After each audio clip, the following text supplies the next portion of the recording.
Love is exuding from my being and changing the way I see the world.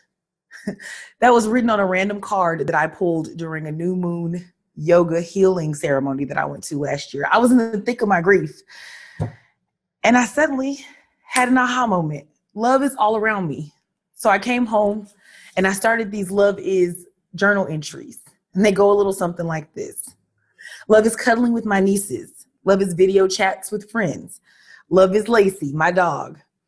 Love is calling my mom. Love is Black womanhood. Love is laughing at brunch with my girlfriends. Love is intimacy. It's vulnerability. It's meaningful conversations. And I found this so helpful because I can always go back to this when I need to. I can always start another journal entry.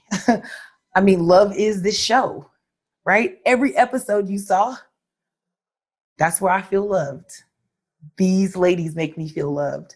And so I hope that while you're watching the show, you also feel that love and you're able to take away some of what we've given you and apply it in your own lives. My father died on June 20th, 2018. I was 37 years old, and suddenly everything I knew about myself was uprooted. I had so many questions, and there were so many layers to peel back. Who was my daddy? And who am I as a result? What was his legacy? And what will mine be? My mantra for 2019 was happy, healthy, whole. I was determined to face my grief and heal. And my girls were there with me every single step of the way. I found strength in my vulnerability, and we had open, honest, transparent conversations. And that's what we're going to do here in this space. So grab your journal, light some candles, pour a glass of wine, and get cozy. I'm Charity Bailey, and girl, we need to talk. As we wrap up season 1 of Girl, We Need to Talk, we have discussed so much. We talked to my therapist and my sisters and my mom and my girlfriends. We talked about some of the things that we're battling with our bodies. And now we need to talk about how we take care of ourselves. This episode is called Love Is, and it's all about self-care. See, last year I went to a new moon yoga healing session with my girlfriend, Erica Thrower, who is also a therapist. And she's all about the balance, heart, mind, body, and soul. And it was life-changing for me. So I want to introduce her to you, and we're going to hop right into it. Hey, Erica, thanks for joining me. Hey, Charity, thanks for having me. So let's talk self-care. I know it's very trendy these days, but what exactly is it, and how do we indulge in it? You know, I think self-care is making sure that you are making yourself a priority.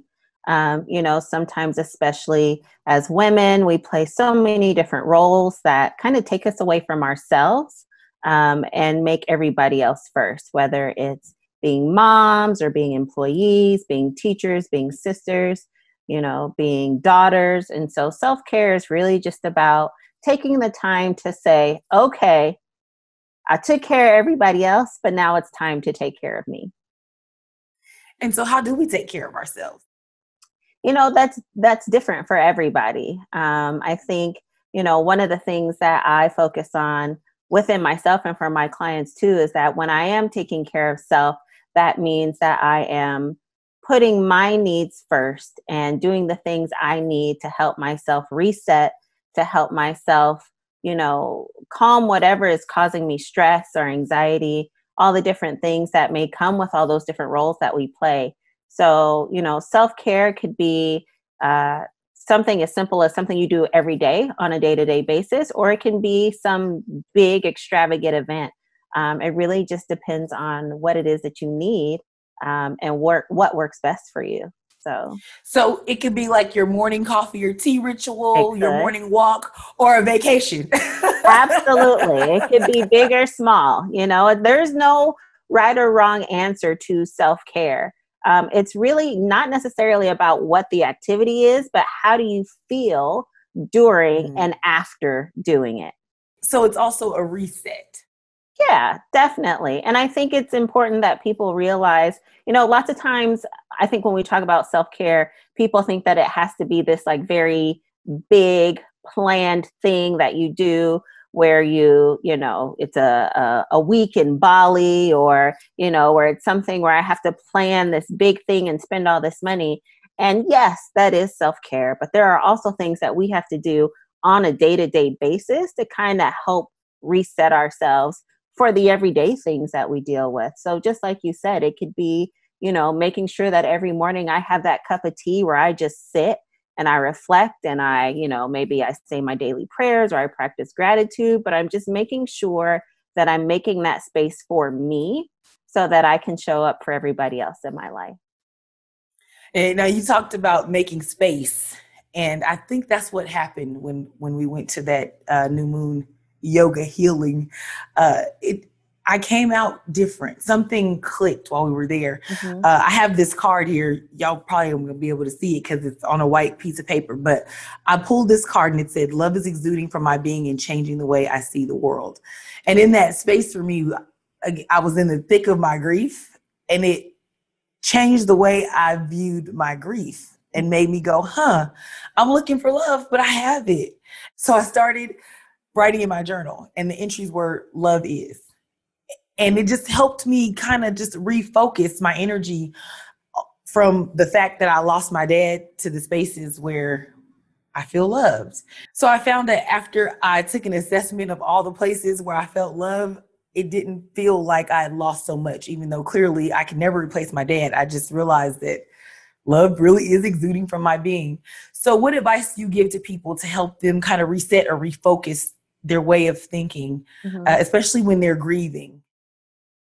I think it's, something that we have to think about, especially if we are dealing with a loss, or if we're dealing with grief, or if we're dealing with just maybe some situations or events in our life that have been very distressing or very hard. It's very easy for our brain to go to the place and look for the things that we are lacking, or look for the things that we are missing.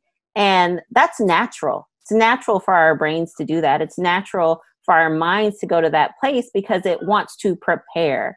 If we can figure it out what it is before it gets there, then it's easier for me to deal with it. So one of the things that's really important is that we're very intentional and looking for those things in our present day, because it is so easy to think about everything that we don't have. So whether it's, at the end of your day, practicing a gratitude list, or if it's throughout the day, just taking a moment and pausing and asking yourself, like, what have I done well so far today? Or what brought me joy in this, so far today? Or, what was something that made me laugh? And just really being intentional and recalling those things, because it is really easy to get, lost in the thick of everything, right?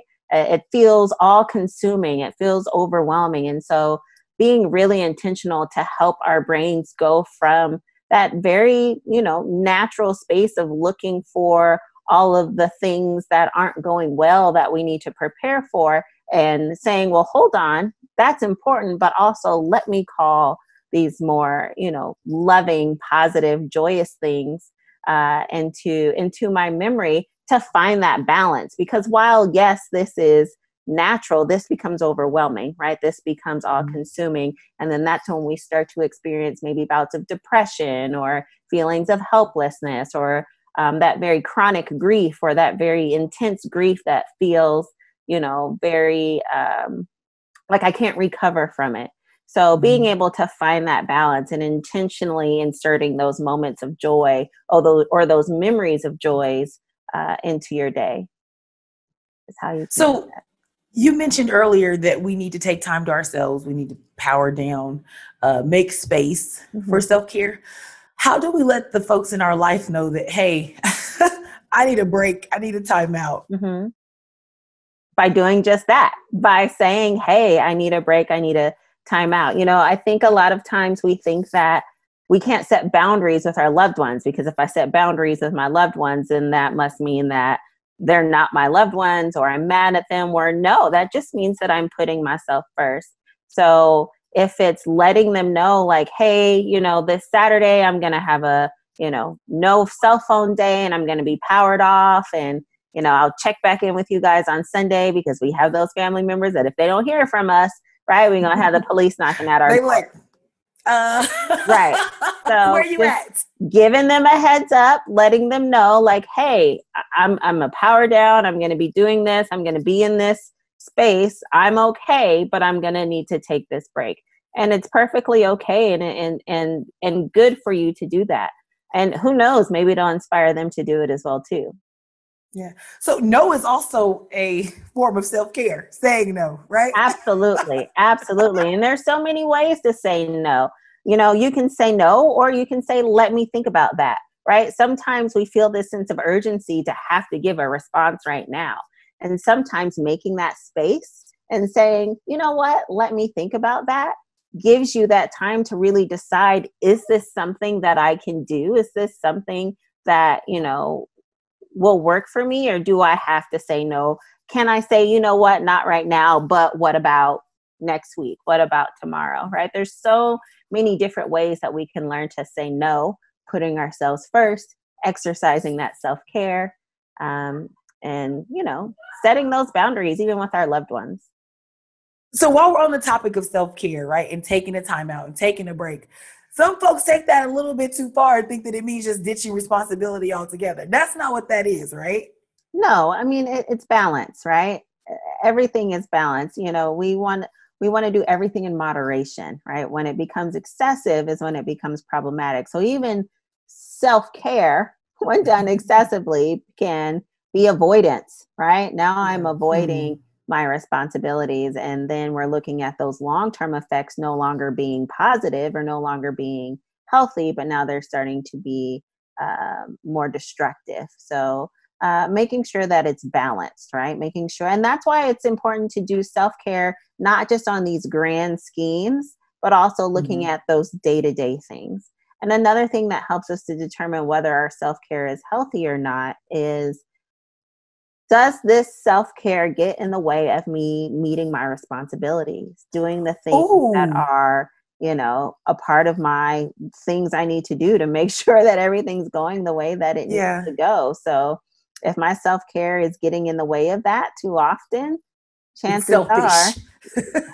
absolutely, chances are it is selfish and not necessarily self-care. So Uh-huh. Yeah, I think we all procrastinate sometimes, or a lot of absolutely. times, guilty.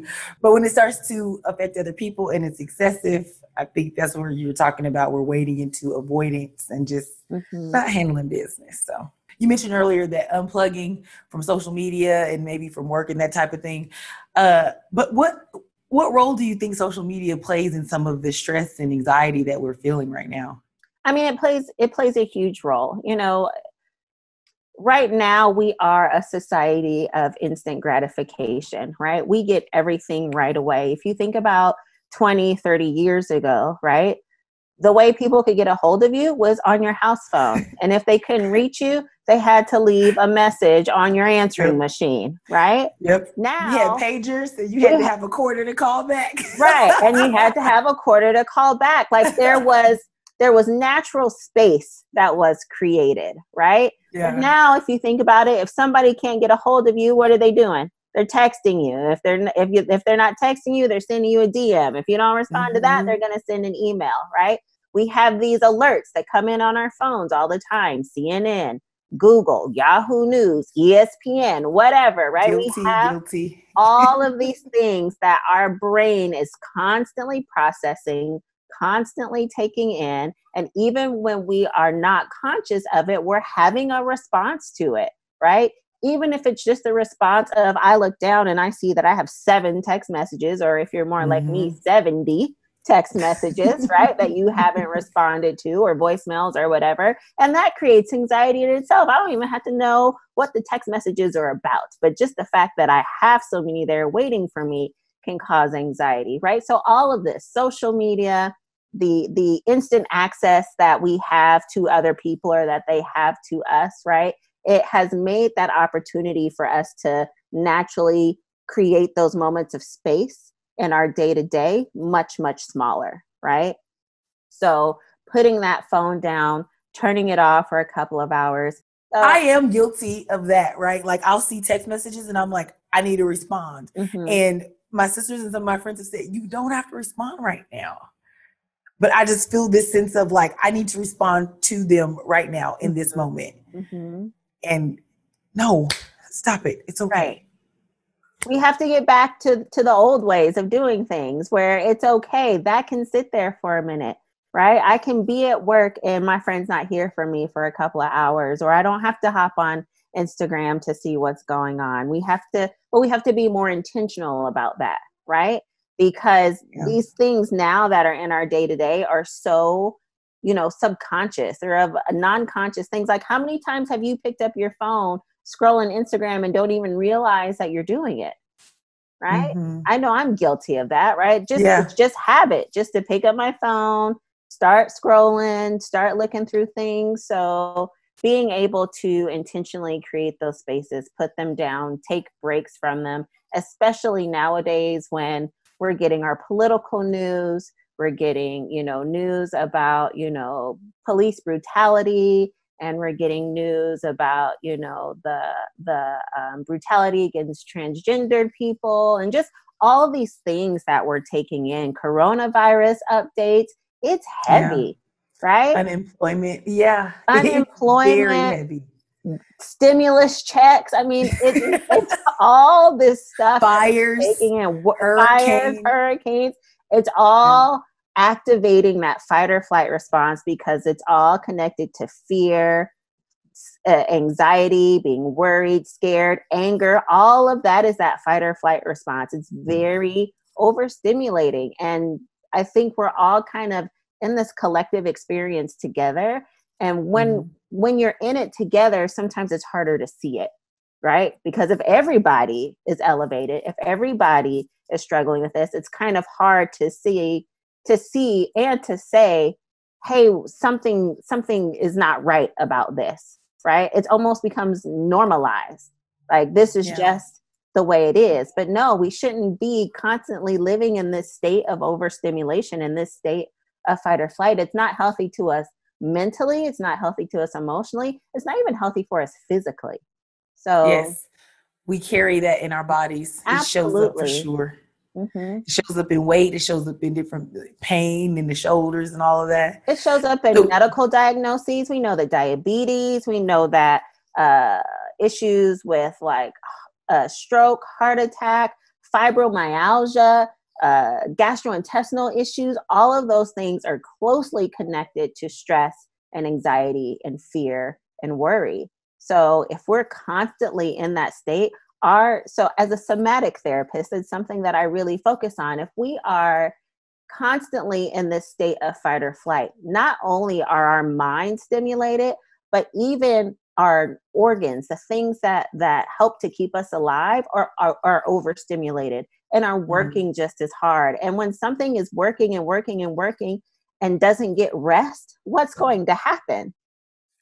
shoosh. Right. Shut down. It's gonna start shutting down. It's gonna start, acting up. It's not gonna work as well. And that's again where we start seeing problems with insulin and, blood pressure and all those sorts of things. So it is definitely important now more than ever to take these breaks. Well, you transitioned into the coronavirus pandemic, and we were talking about job loss and social justice and the constant news cycle. So we shut off the social media, we shut off our televisions, and then what do we do?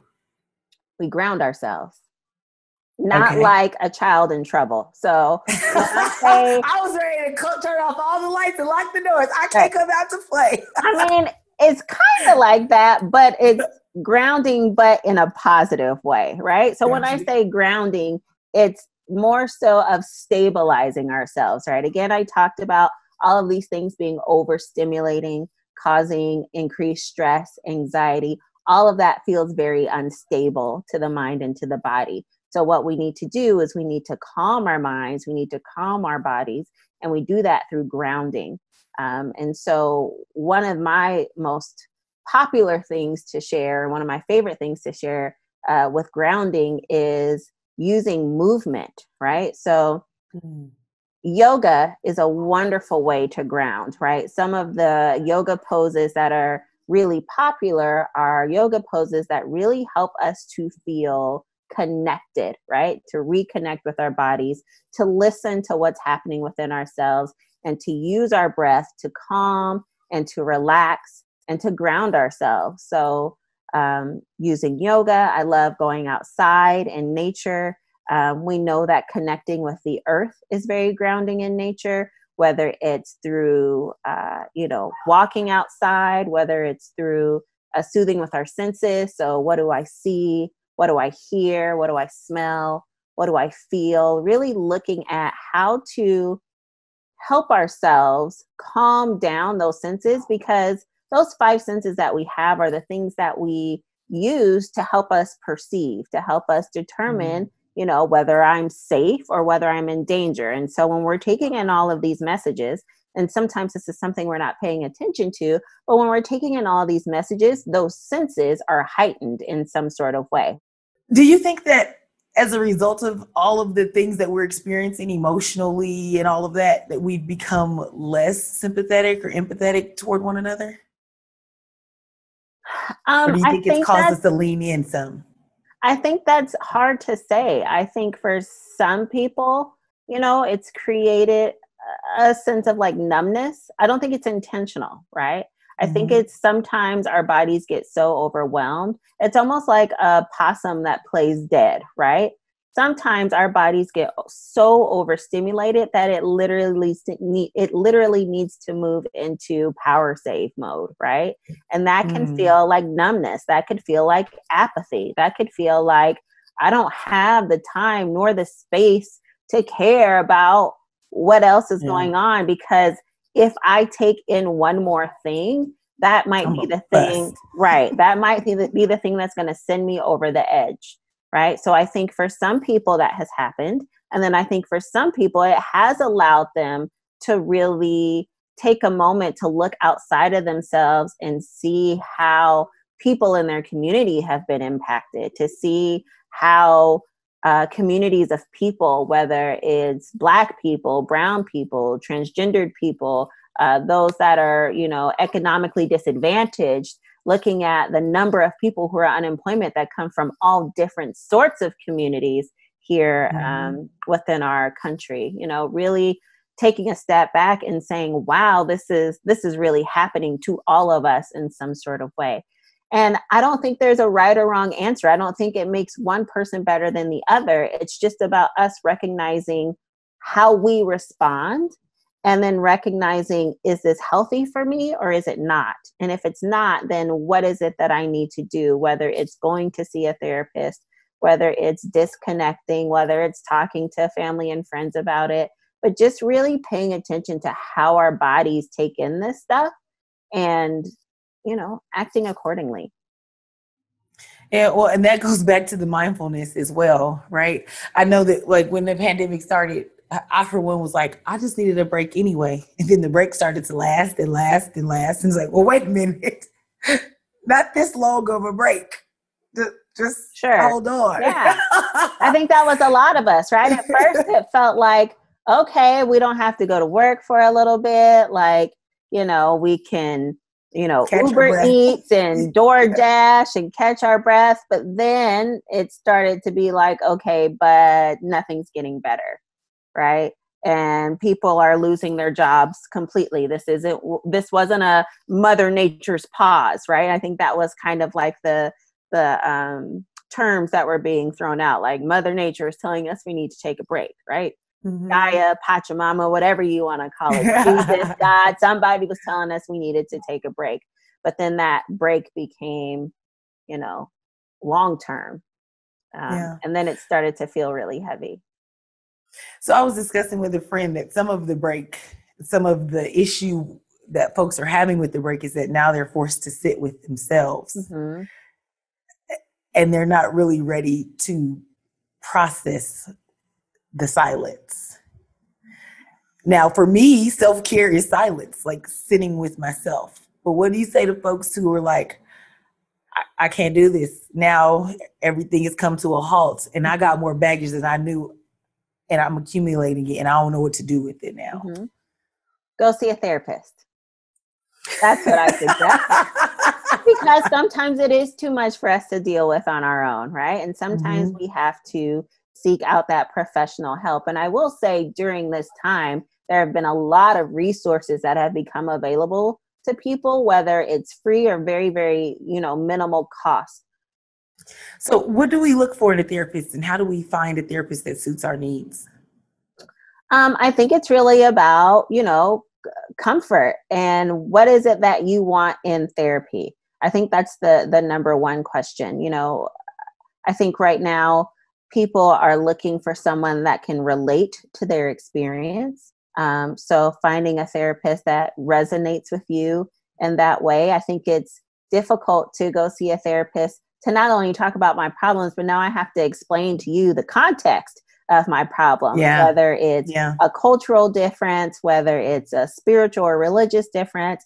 And so just really taking the time to find that person that really resonates with you. And also knowing that even if you go see a therapist one time, doesn't mean you have to stick with them. Therapists, good therapists will recognize that you saying it's not you, it's me, and I need to go find somebody else is not a bruise to our ego, right? Yeah. You go It's the find soft breakup. Right. Go find the person that works for you, because at the end of the day, we want you to get the help that you need. I don't necessarily have to be that help for you. It could be somebody else, right? It could be someone who has a different style, someone who maybe is a little bit more rigid in the way that they do therapy, or maybe you want someone who's a little bit more loose in the way that they do therapy. Maybe you want someone who sticks to traditional talk therapy on a couch, or maybe you want someone who incorporates other modalities into their treatment. It is really about what makes you comfortable and then finding those therapists that meet those needs for you. And someone basically, like you said, that just gets it and just gets you. Yeah. Yeah. Psychology Today and some of these other directories, I think Therapy for Black Girls, Melanin Mental Health, they have filters. So they help you find, what it is that you're looking for, whether it's a specific racial background that you're looking for, or spirituality, or even a specific problem or concern that you have. If you're looking for a therapist who works around grief, or a therapist who works around addiction, or a therapist who works with adolescents, they have so many different ways for you to narrow down your search and find the right therapist for you. And while you're talking about the right therapist, I thought that it was very interesting as we start to go through, like you said, grief counseling and addiction. And now a lot of therapists, or at least therapists of color, have started to talk more about social justice fatigue Mm-hmm. and the trauma and PTSD you mentioned earlier of watching the videos and seeing the things that are happening to us, culturally. And so I think that's also very important. And it's a real thing. Social justice fatigue is a real thing. And I didn't really even recognize it until I think you hosted a session for some of the protesters and leaders in the community. Yeah, social justice fatigue is definitely a real thing. One, we are taking in, like I said, these videos and things that have been posted on social media are like a secondary trauma, right? We're not necessarily there experiencing the event, but we have pretty much first row seats to them. So that's traumatic in itself. And then the work around advocating and using your voice to highlight the injustices that are happening in our country, not only does it create emotions for you, but it creates emotions for people outside of us that may not necessarily be supportive, right? So then we're also dealing with, how do I battle standing up for what I believe, but also dealing with the pushback or the negativity that I'm getting from others around that too. And the Yeah. anger that comes with that, right? Yeah. So there's so much that's happening. And, also one of the other things that's coming up a lot too is these feelings of helplessness, where I'm going to these protests, or I'm signing these petitions, and I'm doing these things, but feeling like nothing is changing. So this Yeah. feeling of They're really helplessness, going to work.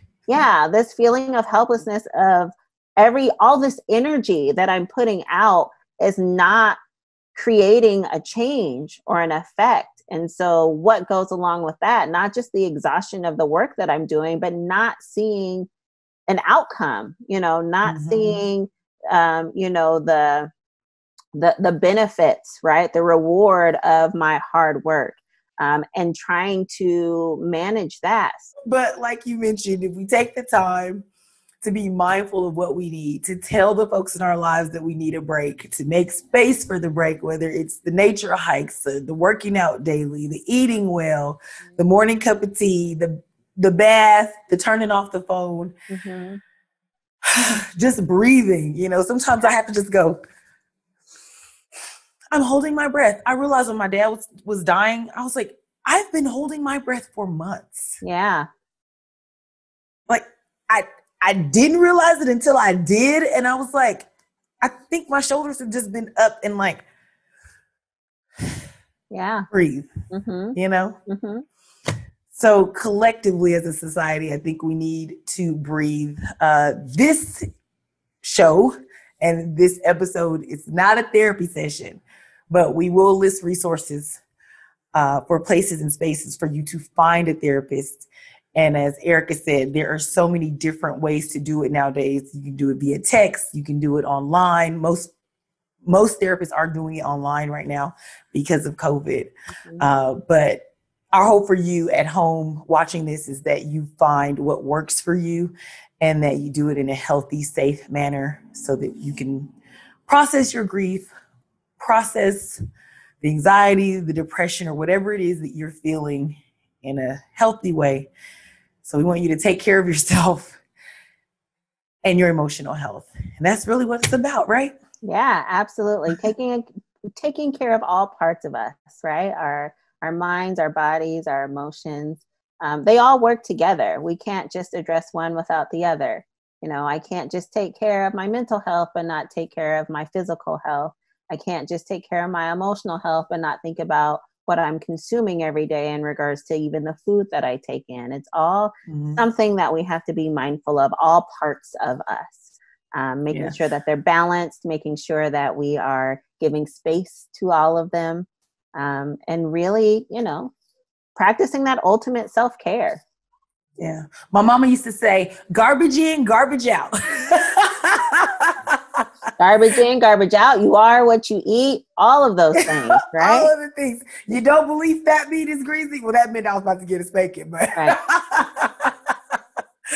Oh, goodness. Thank you so much for joining me today, Erica. Yeah. Also, self-care can also just look like going out, dancing with your friends, getting loose for the night, right? Dancing around the kitchen if you need to. Again, it's just about how do you feel once you're doing it and after you've done it, right? So, and just to kind of close this out too, thinking about that, and I always feel like I have to say this, but when we think about our substance use, right? Lots of times we think self-care is having that glass of wine, which it can be, but also think about not only how you feel while you're drinking that glass of wine, but if that glass of wine turned into 2 bottles, how did you feel the next day? Right? Yeah. And so if you didn't feel the best the next day, maybe that isn't necessarily the best form of self-care. So. Well, it's interesting that you mentioned that because we did an episode with my friend Krista who lost about 110 pounds. And she talks about the fact that her physical appearance, yes, that is a benefit, but she feels stronger. She feels good. And so channeling all of her emotion and taking it to the CrossFit gym versus eating junk food or drinking wine or, drinking liquor. She said it's all about how she felt later. And so you are correct. You wake up the next day and it's that instant gratification of that upper or downer or whatever you consumed. Yeah. But did it work? Right. Was it beneficial? Did it last? Yeah. So these conversations will last. And again, I hope that all of you at home found all of this valuable. As we close out Girl, We Need to Talk, just take care of yourself, take care of each other, and give yourself some space. Just give yourself some space to just be. Ricky, we have to do a toast. Okay. Now, just for the record, Ricky has tea in her glass, and mine is still protein drink because post-surgery, there is no alcohol allowed. However, it does resemble a mimosa that I miss so much. So with that said, cheers to being happy, healthy, and whole. Cheers to finding all the spaces where you're loved in your life and for creating space to take care of you. Cheers. Cheers.